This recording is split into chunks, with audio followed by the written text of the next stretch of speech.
하나님이 주시는 말씀 함께 나누도록 하겠습니다. 느헤미야 7장 4절부터 73절까지 말씀입니다.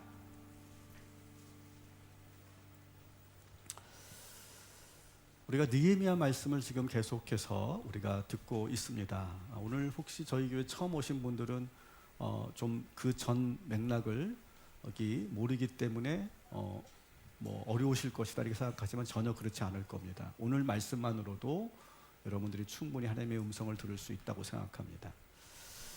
저는 이 느헤미야를 이렇게 계속 묵상하면서 한 나라의 지도자가 된다는 것은 정말 아무나 하는 일이 아니구나라고 하는 것을 계속 느끼게 됩니다. 느헤미야는 페르시아에서 수많은 그러한 경험을 했죠. 큰 나라에서 정치, 군사, 외교 그리고 국제 정세에 대해서 많은 그런 해박한 그런 지식을 경험할 수 있었습니다. 그리고 또 이 느헤미야는 그런 사회적 갈등을 잘 해결할 수 있는 능력을 또 갖추고 있었고, 또 사람들을 좋은 곳에 적재적소에 배치하는 인사 능력과 또 행정 능력도 갖추고 있는 그런 리더였습니다. 자, 그런데 오늘 우리가 또 새롭게 보는 느헤미야의 새로운 면모는 이 도시를 다시 활성화시키는 도시공학적인 그런 도시 전문가와 같은 그런 면모를 우리가 또 보게 됩니다. 한 나라의 지도자가 모든 영역을 다 잘할 수는 없습니다. 전문가들이 다 있어야 되는 거죠. 하지만 지도자는 끊임없이 공부해야 되는 사람은 맞아요. 뭘 알아야 전문가들도 배치할 수 있고 어떤 정책이 우선인지 어떤 정책이 더 좋은 것인지 판단할 수 있기 때문에 늘 공부해야 됩니다. 공부하지 않으면, 지도자가 공부하지 않으면 소위 전문가라고 하는 사람들에 의해서 휘둘리기 쉽고 이용당하기 쉽습니다. 그래서 여러분, 대통령은 아무나 하는 것이 아니죠. 공부를 많이 해야 됩니다. 제가 오늘 이 말씀을 서두에 드리는 이유가 있어요. 지난주 느헤미야는 국가 내부 시스템을 새롭게 구축하는 그런 과정을 이루어냈죠.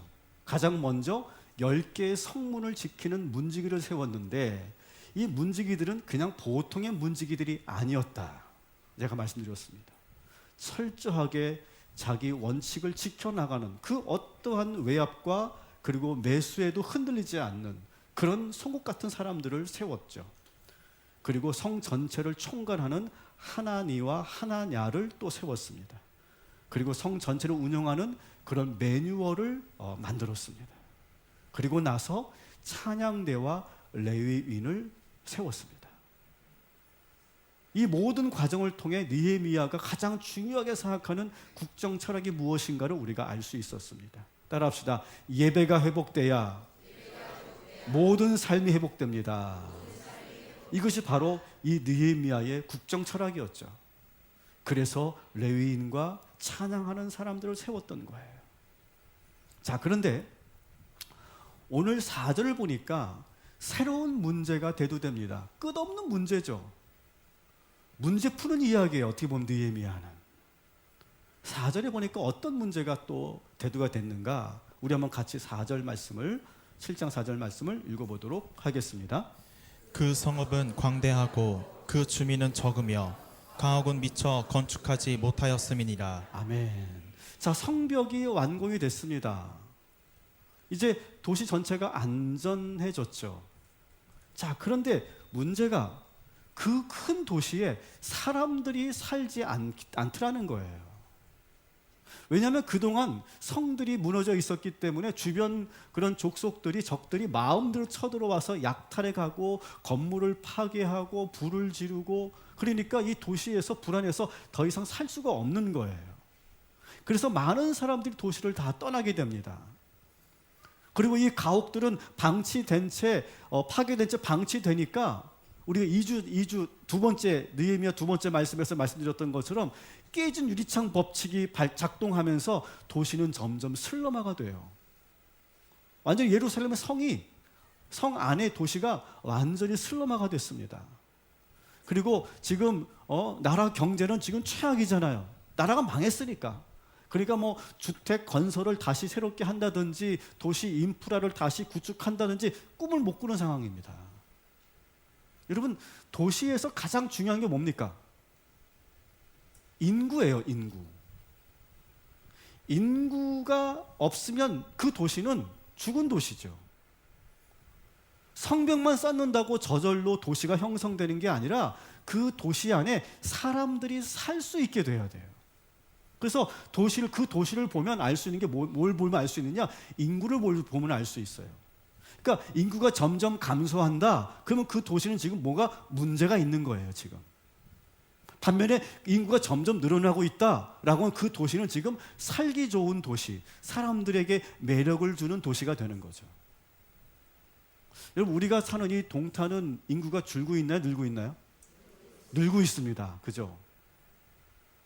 많은 그런 좋은 조건들과 환경들이 갖춰져 있기 때문에 우리 동탄은 점점 인구가 늘고 있어요. 근데 이 예루살렘은 점점 인구가 줄어들고 있고 아무도 살려고 하지 않는 도시였다는 거예요. 이해하고 들어주십시오. 저도 한동안은 게임을 좋아했었거든요. 저도 PC게임 세대여서. 근데 저는 스타크래프트 같은 건 잘 안 했고 전 남들이 하는 건 안 했어요. 제 성격상. 근데 저는 이런 게임을 좋아했어요. 심시티라고 하는 게임이 있습니다. 아시는 분도 있을 거예요. 이것은 무슨 게임이냐면 시장이 되는 거예요. 시장. 내가 시장이 되어서 하나의 도시를 건설하는 겁니다. 근데 이 도시를 건설하는 것이 얼마나 어려운지 몰라요. 시장이 잘 운영하면 점점점 인구가 늘어납니다. 여기 보면 95만 8천, 엄청난 거예요, 이거. 점점 늘어납니다. 근데 이 시장이 도시를 잘못 운영하면요, 점점 인구가 늘어나고 심지어는요, 막 데모까지 합니다. 막 데모를 해요, 막. 시장 물러가라고 막. 특히 이 주택 정책 잘 세워야 되고요. 그리고 기본 인프라, 뭐 수도, 전기, 하수, 교통, 이것을 잘못하면 아주 난리가 납니다. 막 그냥 여기저기서 막 그냥 시끄러운 소리들이 막 들리고 인구가 팍팍팍 줄어나가고 막 그럽니다. 얼마나 어려운지 몰라요. 그러니까 이 100만 도시를 만든다, 엄청나게 어려운 거예요. 제가 이 게임을 하면서 깨달은 것이 있어요. 야, 시장은 아무나 한 게 아니구나. 게임하는 것도 이렇게 어렵구나. 자, 근데 지금 느헤미야가 바로 그 문제에 봉착한 거예요. 성벽은 완공됐지만 이 도시의 인구를 늘려야 돼요. 사람들이 살고 싶어하는 도시로 만들어야 되는 거예요. 근데 문제는 기본 인프라가 다 망가졌고 살 집도 없습니다. 슬럼화가 됐어요. 사람들이 아무리 이제 성벽이 완공됐으니까 들어와 살라고 아무리 말해도 들어오지 않습니다. 여러분, 들어오라고 해서 들어옵니까? 살만 해야 가는 거죠. 여전히 불안합니다. 언제 또 산발같이 쳐들어올지 모르고 또 치안이 아직도 불안정해 보이고 도시로서 매력이 없는 거예요. 도시는 편리성과 어떤 문화적인 그런 서비스와 행정 능력, 그런 것들이 잘 갖춰져 있을 때, 제공될 때 살고 싶은 도시가 되는 거잖아요. 근데 아무것도 없으니까 사람들이 들어오려고 하지 않아요. 그냥 카리스마로 강제 이주시킬 수도 없어요. 느헤미야는 과연 이 문제를 어떻게 풀어갔을까? 오늘 우리가 관심 가져야 될 지점이죠. 어떻게 이 문제를 풀어갔을까? 자, 우리 4절부터 5절까지 세 번역 말씀으로 한번 같이 읽어보도록 하겠습니다. 성읍은 크고 넓으나 인구가 얼마 안 되고 제대로 지은 집도 얼마 없었다. 귀족들과 관리들과 일반 백성을 모아서 가족별로 등록시키도록 나의 하나님이 나의 마음을 감동시키셨다. 마침 나는 1차로 돌아온 사람들의 가족별 등록부를 찾았는데 거기에는 다음과 같이 적혀 있다. 아멘. 자, 느헤미야가 이 도시 정책을 하면서 가장 먼저 한 것이 뭐냐면 이스라엘 인구 총조사를 실시합니다. 일단 이 땅에 살고 있는 사람이 몇 명인가를 파악해야 되잖아요. 그리고 누가 있는가. 그래서 일일이 다 호적을 다 등록시킵니다. 이름을 등록시키고 또 가족이 어떻게 구성되는지 세대별 그런 조사도 하고, 그리고 지금 전체 인구가 얼마고 몇 세대가 살고 있는지를 다 파악하고, 그리고 각 직업군들은 어떻게 되는지를 지금 파악하는 거예요. 근데 이게 여러분 대단히 어려운 문제고, 지금 이게 정말 불필요해 보이는 그런 행정적인 그런 문제죠. 그런데 지금 느헤미야는 그것을 지금 하나하나 해나가고 있어요. 근데 나라가 망해놨으니까 지금 기존의 자료가 다 없어요. 불타 없어졌든지 다 소실됐든지 그냥 자료가 하나 없으니까 지금 처음부터 다시 다 해야 되는 거예요. 어떤 참고 자료라도 있으면 그거를 기준으로 할 텐데 아무것도 없어요. 자, 근데 그때 때마침 5절에 보니까 뭐라고 되어 있습니까? 1차로 돌아온 사람들의 그런 명단이 발견된 거예요. 이게 뭡니까? 1차, 이거 뭡니까? 바벨론 포로로 갔다가 1차로 귀환한 사람들에 대한 명단을 발견하게 된 거예요. 소위 1차 귀환자 명단을 발견한 거예요. 이것은 느헤미야에게는 너무 중요한 자료입니다. 그래서 오늘 이 말씀에 6절부터 73절까지가 그 내용을 기록해 놓은 거예요. 물론 우리들에게는 별로 중요해 보이지 않는 그런 자료입니다.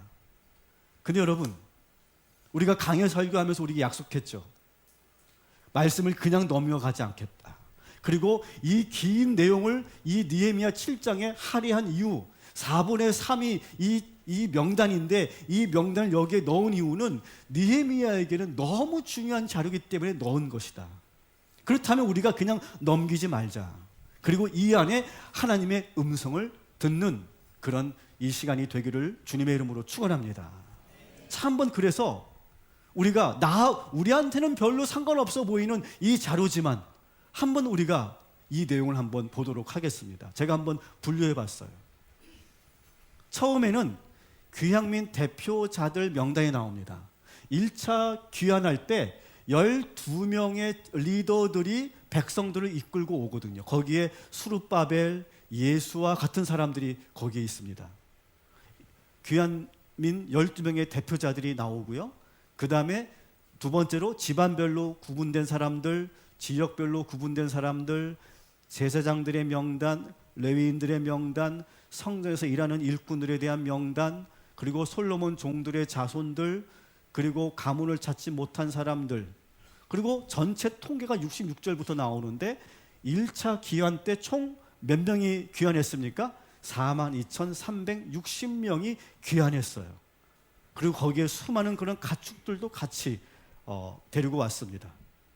그리고 재정적 기여에 대해서 나오고 있어요. 여러분, 1차 귀환자 42,360명은 여러분 어떻게 생각하세요? 많은 숫자라고 생각하세요? 적은 숫자라고 생각하세요? 많다고 생각하죠. 그렇지만 여러분, 페르시아 포로민들 중에 지금 이 숫자는요 10%에서 30%밖에 되지 않는 숫자예요. 이걸 여러분이 아셔야 돼요. 실제로 많은 수가 귀환하지 않았다라고 하는 거예요. 그러니까 우리가 생각하기에 이제 너희들의 나라로 가라 이렇게 허락을 해주면 우리는 생각하기에 와, 이제 우리가 곡으로 돌아갈 수 있다라고 생각하면서 기대하면서 모든 그러한 백성들이 다 곡으로 돌아갈 거라고 생각했는데 그렇지 않았다는 거예요. 많아야 30%. 대부분의 70%의 사람들은 곡으로 돌아갈 생각을 하지 않았다는 거예요. 이게 현실이죠. 생각보다 적은 사람들이 곡으로 돌아옵니다. 2차는 어땠을까? 2차 귀환. 2차는 에스라가 이제 데리고 오는데 2차 귀환 때는 1,700명밖에 오지 않습니다. 확 줄죠. 3차 귀환 때는 느헤미야가 데리고 오는데 3차 귀환 때는 몇 명이 왔는지 기록이 없어요. 그러니까 1차 때가 가장 많았는데 그것도 생각보다 많지 않았다는 거예요. 왜 곡으로 돌아갈 수 있는 그런 길이 열렸는데 왜 지금 이스라엘 백성들은 지금 곡으로 이렇게 돌아가지 않았던 것일까요? 많은 숫자가. 생각해 보세요. 여러분들도 충분히 이해가 될 거예요. 1세대, 2세대, 3세대가 지납니다. 포로로 가서. 그러면서 페르시아에서 자리를 잡기 시작합니다. 거기서 결혼도 하고 아이도 낳고 집도 사고 그리고 땅도 샀을 거예요. 그러면서 잘 살고 있습니다. 나름대로. 처음에 포로로 끌려가서 너무너무 힘들고 외롭고 괴로웠지만, 그리웠지만 이제 시간이 지나면서 그냥 거기서 정착하면서 살면서 나름대로 살만한 거예요. 한번 여러분들이 물어보겠어요. 만일 여러분들이 지금 이제 다시 고국으로 돌아갈 수 있는 기회가 있다면, 지금 3세대가 흘렀는데 나는 그래도 고국으로 돌아가겠다 한번 손 들어보세요. 나는 고국으로 돌아가겠다. 아니, 이런 분위기는 내가 원했던 게 아닌데. 아니, 무슨 질문 내용을 몰라서 그러는 거예요? 아니, 고국으로 돌아가겠다. 내 조국으로 돌아가겠다. 네?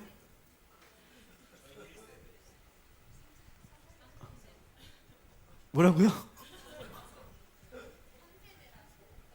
3세대라 못 가는 거예요? 와. 1세대였으면 갔을 텐데. 이렇구나. 나는 이걸 보면서 왜 이렇게 조금 갔지라고 생각했는데, 처음에는 여러분의 반응을 보니까 알겠어요. 99%가 안 가네요. 와, 충격입니다. 여러분 생각해 보세요. 그러니까 여러분들도 이 정도인데, 여러분 1차 기환자들이 4만 명이 갔다는 거, 이거 대단한 일이죠. 그러니까 이게 정말 대단한 사람들입니다. 이 사람들이. 이 사람들은 왜 갔을까요? 다른 게 아니에요. 국가를 위해서 고국으로 돌아가서 다시 그 나라를 세우겠다라고 하는, 어떻게 보면 사명감 같은 것으로 간 사람들이었다는 거예요. 근데 막상 가려면 집과 재산을 다 정리해야 됩니다. 그리고 고국으로 돌아갔을 때 과연 무슨 일이 있을지 전혀 예측이 안 되잖아요. 더구나 지금 어린 아이들을 데리고 지금 무려 1,500km를 가야 되는 거예요. 지금 광야를 지나서. 이게 정말 쉽지 않은 일이에요. 그러니까 여기에 나오는 이 4만 5천 명이 이게 정말 보통 사람들이 아닌 거예요. 이게. 근데 막상 고국으로 돌아보니까, 이 1차 귀환자들이 고국으로 돌아오니까 세 가지 현실에 놀랍니다. 첫 번째는 뭐냐? 자기들이 생각했던 것보다 더 비참한 거야. 지금 이 예루살렘이.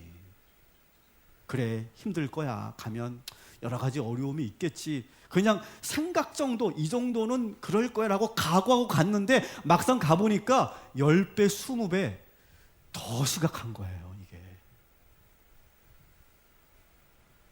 어디서부터 어떻게 손을 써야 될지, 감당해야 될지 모르는 상황인 거예요. 거기에 첫 번째 놀랍니다. 두 번째 놀란 건 뭐냐? 그래도 고국으로 돌아가면 그 본국에 남아있는 사람들이 우리를 환영해 줄 거라고 생각했어요. 우리가 갈 때 퍼레이드는 안 해주더라도 누군가가 이렇게 와서 이렇게 족장에 와서 이렇게 우리를 환영해주고 안아주고 그런 식사할 수 있는 잔치라도 벌여줄 줄 알았어요. 근데 가봤더니 아무도 자기들을 환영해주지 않습니다. 가봤더니 자기들을 이렇게 받아주고 환영해줄 여력이 없어. 지금 이 이스라엘에 남아있는 사람들은. 더구나 오랫동안 떨어져 살다 보니까 그 격차가 너무 커진 거예요. 문화적인 가치관도 다르고요, 생활 습관도 완전히 달라졌어요. 더구나 경제적인 격차가 더 컸어요. 나름대로 바벨론, 페르시아를 지내면서 거기서 열심히 노력하고 땀 흘려서 나름대로 재산을 불리고 이렇게 어떻게 보면 이렇게 나름대로 성공한 사람들도 있었는데, 본국의 본토에 있는 사람들은요 하나같이 다 가난한 거예요. 지금. 그러니까 이 경제적 격차도 너무 크게 벌어지니까 이 두 그룹 사이에 서로가 보이지 않는 갈등이 있고 하나가 되지 못하는 거예요. 환영받지 못합니다. 그리고 막상 와 보니까 살 곳이 없어요. 있을 곳이 없어요. 성 대부분 다 불타서 무너져 있고 주변의 지역은 이미 본토의 사람들이 다 자리 잡고 있으니까 어디 비집고 들어가서 살만한 곳이 없는 거예요. 속된 말로 현타가 온 거죠. 현타. 아, 잘못 왔다. 이거 잘못 왔다. 이 1차 귀환자들은 좋은 마음으로 고그 땅을 밟았습니다. 일종의 어떤 사명감 같은 것으로 온 것이고요. 하나님께서 기뻐하실 일이라고 생각하면서 온 거예요. 그들은 충분히 기도하고 왔을 거예요. 그런데 현실은 전혀 그렇지 않았다는 거예요. 저 같으면 그냥 돌아갔을 것 같아요.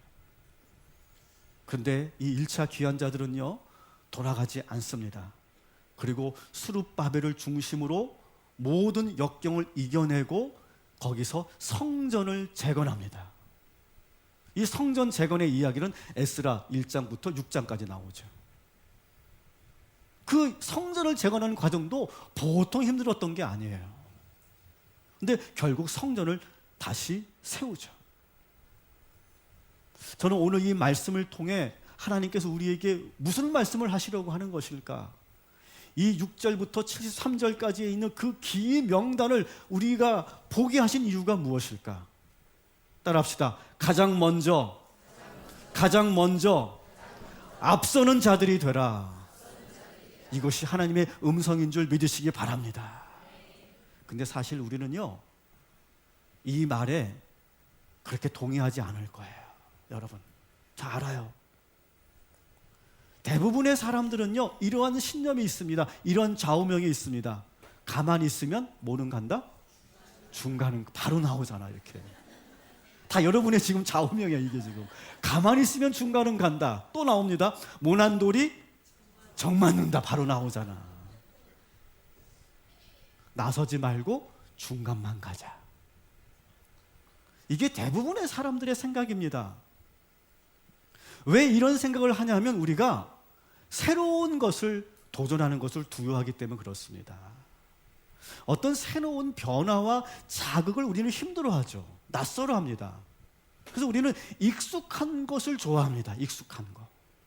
내가 해본 거, 내가 가본 길, 내가 경험했던 거, 그것을 우리는 좋아하지 낯설고 새로운 것을 하는 것을 우리는 두려워합니다. 그러니까 안 하려고 하죠. 그리고 그것을 가장 먼저 하는 사람들은 보니까 희생당하고 왠지 손해보는 것처럼 느껴집니다. 그리고 우리는 사람들 눈에 띄고 싶지 않거든요. 맨 앞에 나서서.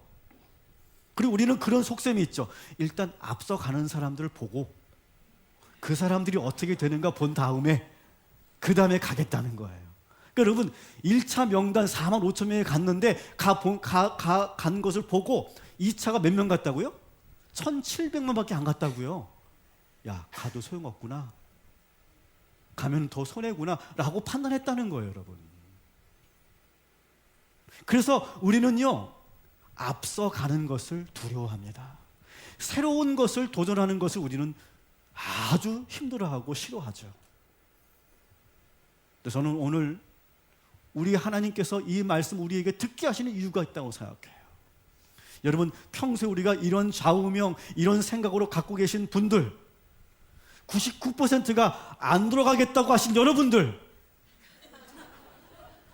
오늘 이 말씀을 들으시고 회개하시고 그리고 이 말씀처럼 새롭게 도전하시기를 주님의 이름으로 축원합니다. 아멘이라도 크게 해주세요. 자, 하나님은요, 이스라엘을 다시 재건하시겠다고 하는 계획을 세우십니다. 그래서 페르시아 왕의 마음을 움직여서 귀한 정책을 펼치게 하신 거예요. 다시 말하면 하나님께서 지금 길을 만드신 거예요. 여러분, 우리 하나님은 길을 만드시는 하나님이시죠. 그죠? 자, 이 길을 만들었습니다. 이렇게 우리 하나님께서 이렇게 길을 쭉 만드셨어요. 근데 이 길을 만들어 놓고 여기서 아무도 앞서 가려고 하는 사람이 없다면 어떻게 될까요? 아무 일도 일어나지 않을 거예요. 하나님께서 그 길을 만드실 때 그 길을 앞서 나갈 사람을 찾고 계신 거예요. 근데 아무도 손들지 않고 모른 척하고 회피한다면 어떻게 될까요?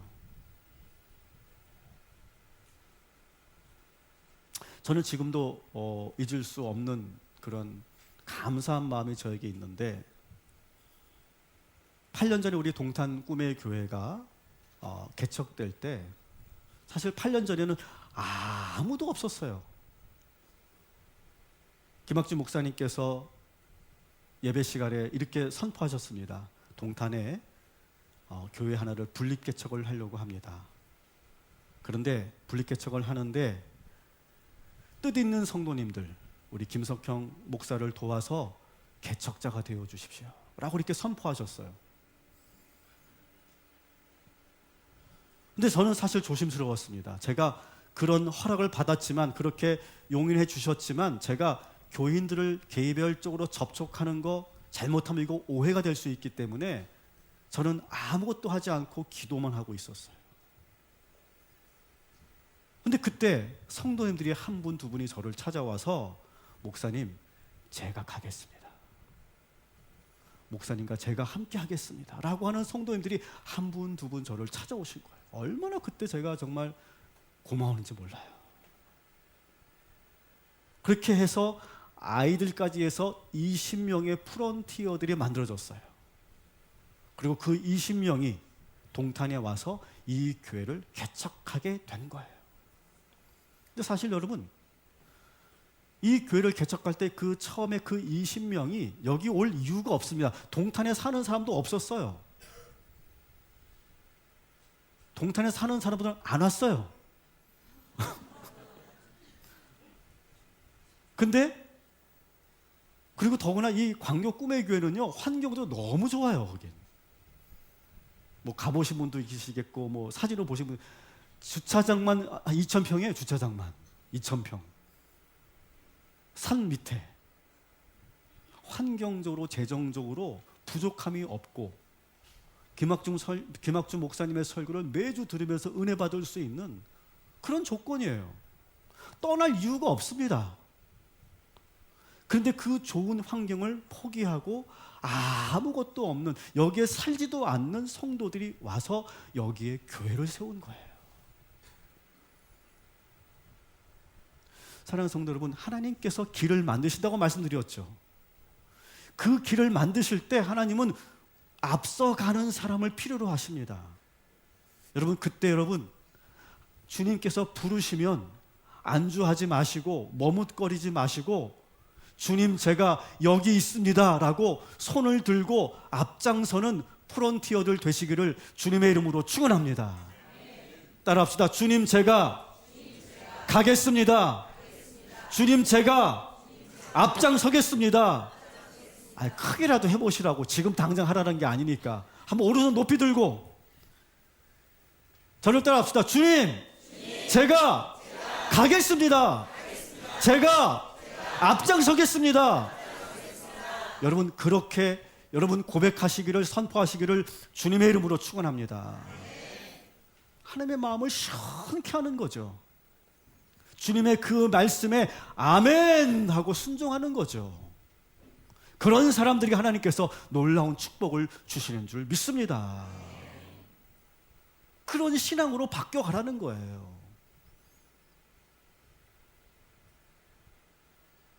이 1차 귀한 자들이 이렇게 온 곳만도 대단한데, 그들은 국가 재건을 위해서 많은 물질을 하나님께 드립니다. 70절부터 72절까지 같이 읽겠습니다. 가문의 우두머리 가운데는 건축 기금을 내놓는 사람들이 있었다. 총독도 금 1,000다리과 쟁반 50개와 제사장 예복 530벌을 창고에 들여놓았다. 각 가문의 우두머리들이 공사를 위하여 창고에 바친 것은 금이 2만 다리기요 은이 2,200만회였다. 나머지 백성이 바친 것은 금이 2만 다리기요 은이 2,000만회요 제사장의 예복이 67벌이다. 아멘. 자, 먼저 총독이 먼저 냅니다. 아마 수르밥이었을 것 같아요. 총독이 먼저 드립니다. 그랬더니 각 지파의 대표들이 또 드리고, 그리고 일반 백성들도 하나님께 드립니다. 그래서 이거를 총 합을 보니까 금이 4만 천 드라크마, 은이 4,200만에, 제사장 예복이 597벌, 그리고 금 쟁반이 50개를 드립니다. 이 자금은 국가를 재건하는 데 큰 힘이 됩니다. 성전을 다시 건축하고 성벽을 다시 재건하는 데 아주 필요한 자금이 됩니다. 여러분, 우리 동탄 꿈의 교회가 처음에 세워질 때 약 한 15억의 자금이 소요됐어요. 개척 자금이. 이 15억은 안산과 꿈의 교회, 광교 꿈의 교회 성도들이 기쁜 마음으로 헌신해서 가능했던 거예요. 여러분, 이게 쉬운 게 아닙니다. 그리고 현재 우리 교회는 처음보다 3배 이상 커졌어요.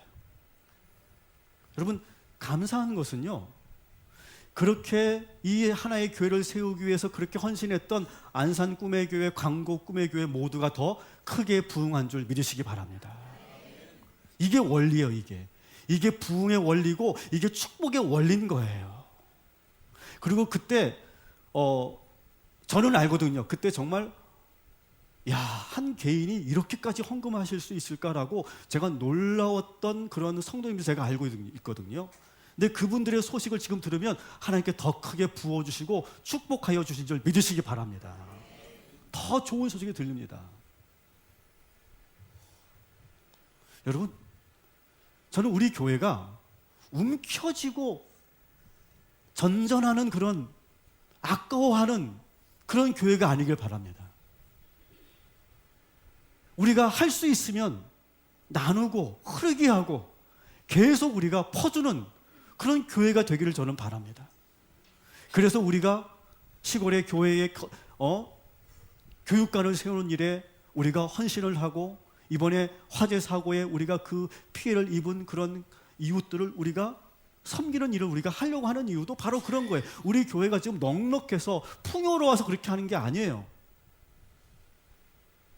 우리가 그렇게 은혜를 받았기 때문에 우리도 그렇게 나누고, 그리고 움켜쥐지 않고, 그리고 그것을 흐르게 하는 교회, 저는 그것이 우리 동탄 꿈의 교회인 줄 믿습니다. 저는 여러분도 마찬가지로 생각해. 교회뿐만 아니라 여러분들도 자꾸 움켜쥐지 마세요. 여러분, 움켜쥐면 이게 그대로 여러분 보존될까요? 그렇지 않습니다. 어느 순간 물이 흘러가듯이 주르륵 흘러가 버립니다. 움켜진다고 해서 이게 내게 되는 게 아니에요. 내가 안주한다고 해서 여러분 내가 안전해지는 게 아닙니다. 오히려 새롭게 도전하고, 그리고 움켜쥐지 않고 그것을 나누고, 그리고 오히려 흐르게 할 때 하나님께 더 크게 채워주시는 줄 믿습니다. 저는 우리 교회가 그런 교회였으면 좋겠어요. 계속 흘러나가는데 더 크게 부어주시는 교회.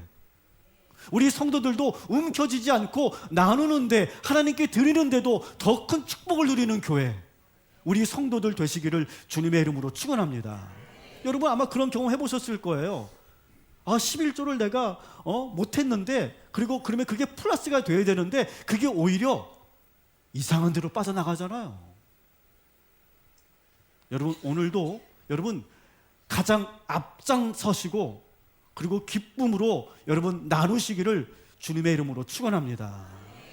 자, 이렇게 느헤미야가 1차 귀환자 명단을 정리하고, 그 1차 귀환자들에게 이 느헤미야가 간곡하게 부탁합니다. 여러분들이 먼저 이 성에 와서 살아주십시오. 여러분들이 먼저 앞장서 주십시오 라고 그렇게 권면합니다. 실제로 이 1차 귀환자들은요, 지금 이 성 안에 살지 않고 있었어요. 73절 우리 같이 읽겠습니다. 제사장들과 레위 사람들과 성전 문지기들과 노래하는 사람들과 백성 가운데 일부와 성전 막일꾼들과 나머지 이스라엘 사람들은 저마다 고향의 자리를 잡았다. 아멘. 자, 보세요. 여기 있는 명단을 보세요. 여기 제사장들, 레위 사람들, 성전을 지키는 문지기들, 노래하는 사람들. 이 사람들은 적어도 어디에 있어야 되는 사람들이에요? 성 안에 있어야 되는 사람들입니다. 근데 이 사람들까지도 다 흩어져 살았다는 거예요. 그래서 느헤미야가 이 1차 귀한 자들에게 먼저 당신들이 와 주십시오라고 지금 간곡하게 부탁을 하고 있는 거예요. 그런데 여러분, 이렇게 부탁한다고 강제한다고 살 수 있는 게 아니잖아요, 여러분. 이 사람들은 어떻게 했을까요? 2차 귀한 자들은 이 느헤미야의 제안을 어떻게 받아들였을까요? 오늘 이야기는 그 대답이 나오지 않아요. 여러분, 한 도시가 세워지는 건요 그렇게 쉽게 되는 게 아닙니다. 그냥 명령 한번 한다고 되는 게 아니에요. 그래서 오늘 이 7장에서는요, 그래서 이 도시가, 이 예루살렘이 다시 많은 사람이 살게 되었다라고 하는 이야기로 끝나지 않습니다. 그냥 끝나버려요, 이 이야기가. 결론 없이. 그래도 결론이 궁금하시죠? 11장에 가면 서서히 예루살렘에 변화가 나타나기 시작합니다. 우리가 11장을 우리가 나중에 이제 보게 될 거예요. 여기서 중요한 것은 여러분, 이 1차 귀한 자들입니다. 그들은 항상 어떤 사람들이었느냐? 항상 앞서는 자들이었다는 거예요. 가장 먼저 솔선수범하고 가장 먼저 공동체 안에서 긍정적인 에너지를 만들어주는 사람들이었다는 거예요. 공동체 안에서 서로가 눈치 보고 있어. 누가 먼저 하나? 계산하고 있어. 근데 그때 누군가가 제가 먼저 하겠습니다 라고 탁 나서줄 때 그때 그 분위기가 확 바뀌잖아요. 바로 그런 사람들이었다는 거예요. 무엇보다 가장 먼저 하나님의 뜻에 가장 먼저 아멘 하고 화답하는 사람들이었다는 거예요. 그리고 느헤미야가 가장 지금 힘들어할 때 가장 의지할 수 있는 사람들이 바로 이 1차 귀한 자들이었다는 거죠. 사랑하는 성도 여러분, 하나님께서 길을 만드실 거예요. 그 하나님의 뜻에 가장 먼저 앞서 나가는 저와 여러분이 되기를 주님의 이름으로 축원합니다.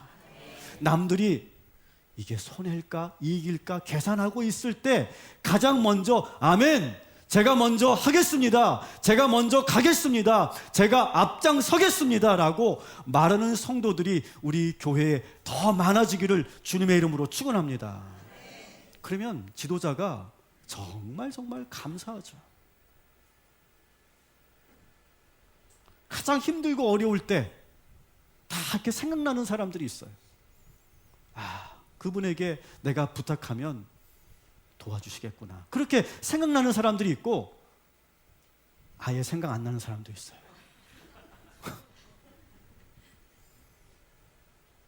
말하지 않아도, 그렇게 말하지 않아도, 하나님께서 그렇게 말씀하지 않아도 그 자리를 채워주고 감당해주는 성도들, 이런 사람들을 하나님은 기뻐하시고 축복하여 주실 줄 믿습니다. 여러분, 우리 교회 성도들 이런 마인드를 가졌으면 좋겠어요. 우리 모든 성도들은 1차 귀한 자들과 같은 그런 마인드를 가지고 여러분 나아갈 때 하나님께서 더 큰 축복을 여러분들에게 허락해 주실 줄 믿습니다. 왜냐? 먼저 가기 때문에. 먼저 가면 위험할 수 있죠. 그리고 모든 경험을 다 하면서 가기 때문에 어려울 수 있죠. 하지만 먼저 가는 사람들이 누릴 수 있는 그 기회의 축복은 먼저 받게 되는 줄 믿으시기 바랍니다. 한번 우리 옆 사람과 이렇게 인사합시다. 우리 먼저 나아갑시다. 우리 같이 갑시다. 우리가 앞장섭시다. 여러분, 그렇게 자꾸 많은 사람들이 안전하게 뒤따라가려고 하는데 우리가 먼저 앞장서서 먼저 경험하고 먼저 그 길을 만들어내고 그리고 뒤에 따라오는 사람들이 안전하게 올 수 있도록 길을 이끌어가는 저와 여러분이 되시기를 주님의 이름으로 축원합니다.